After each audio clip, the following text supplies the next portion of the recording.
Cette réunion à Nouakchott, cette série de réunions à Nouakchott que nous avons tenues en début de semaine était juste un suivi en fait d'abord de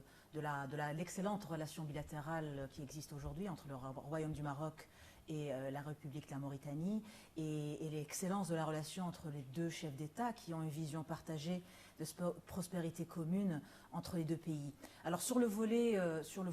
énergétique, nous avons bien entendu continué notre travail sur les interconnexions gazières, énergétiques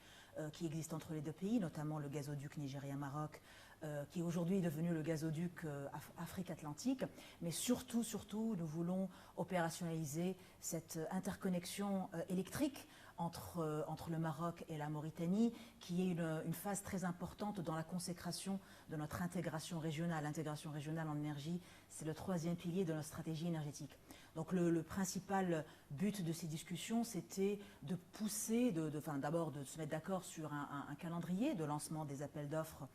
avant la fin de l'année, de ces câbles de 400 kV qui vont relier le Maroc et la Mauritanie, mais surtout essayer de faire de telle sorte à ce que les énormes potentialités en termes d'énergie renouvelable entre les deux pays et les projets que nous sommes en train de pousser de part et d'autre, notamment d'hydrogène vert et de fioul vert, qui sont adossés à des grands projets d'énergie renouvelable, nous permettent justement d'avoir accès à nos populations à une énergie propre, mais aussi une énergie beaucoup plus abordable.